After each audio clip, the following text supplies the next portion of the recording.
Okay, this is where we left last time. Okay, we have this form practice 1 file on a screen, and this is how it looked. We are not going to worry about the appearance of the display for the time being. As you can see, it doesn't look very good. Okay, these text boxes should be aligned to make an uniform vertical column. It doesn't have, the page doesn't have any color. It is Times New Roman font. So we have not changed anything, and we are going to keep it that way for the time being. And the most important thing is for your program to work. Then you worry about the aesthetics. If your program doesn't work, then it doesn't matter how colorful it is. You are not going to get a good score on your homework. So always go for the most important thing. Now in this case, we have to do, as you click on this button, this program should do the processing. And the processing code is going to go here. On click, what happens? We have to put some JavaScript code there.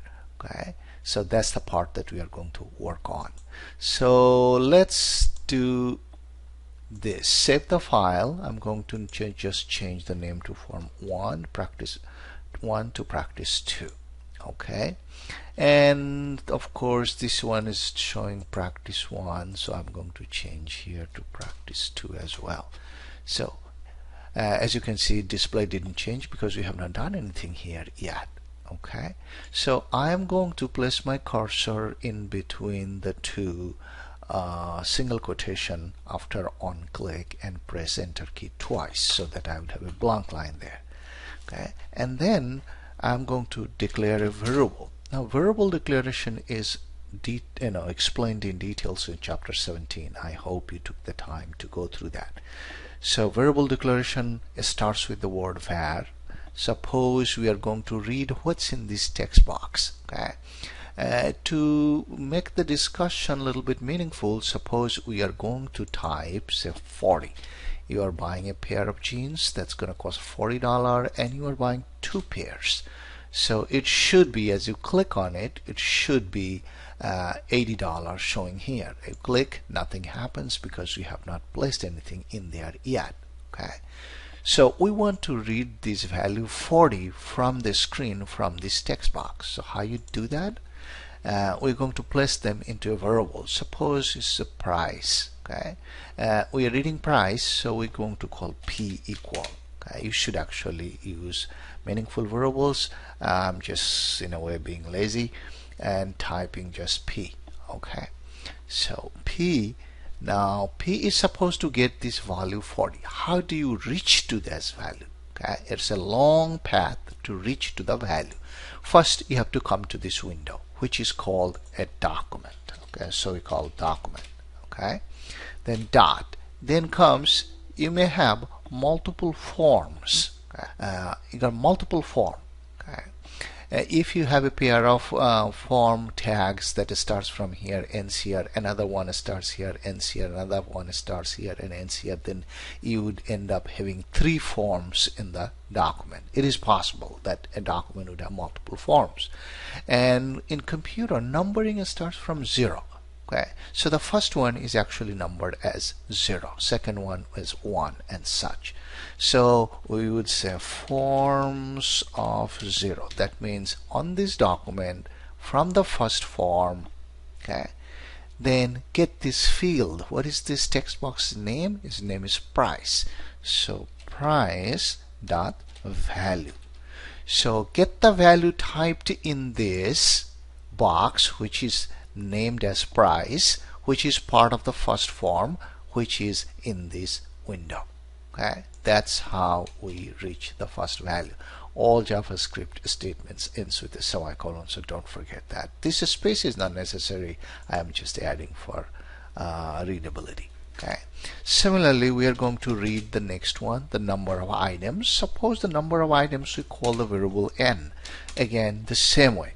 Okay, document forms of 0, and what is the name of this text box? The second one, we called it items, so you have to say items value. Okay, so we read what is this value typed in here, which happened to be 40. So 40 should go into the variable P.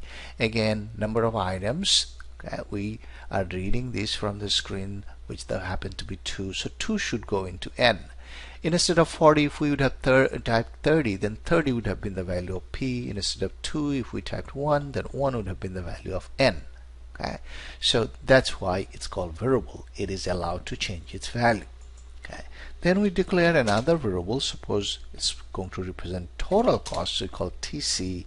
TC is not going to come from a screen. And remember, we didn't allow user to type things in there, so we have to calculate it. So it is P times C. I'm sorry, P times N.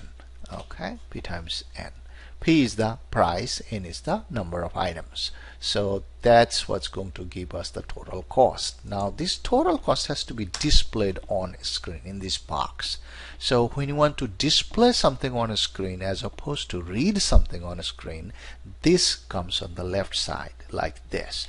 So document dot forms of 0, then we go into this document, we go into this form. Now we have to go to this text box, which we named as cost. So it's a cost dot value. Okay, what is going to be the value? Whatever is the value of TC. So the value of TC is going to become the value of this field called cost in this form, which is the first form in this window. Okay, so let's see whether it does it or not. We have to refresh the screen so that the modification would be effective, and we say 40 and say 2. Item price is 40. We are buying 2 pairs of jeans, and let's see what happens. Click, it shows 80 now. Now as you can see, click on the button and the button actually causing something to happen. Okay, that is the event handler, and this is the part that is the JavaScript. Okay, so this is how you make something happen. Okay, and next thing we'll look at is how you can enhance the appearance of your document. Okay, I'm going to add that in a next video, because when I make video too long, it takes very long to process, very long to upload to the YouTube.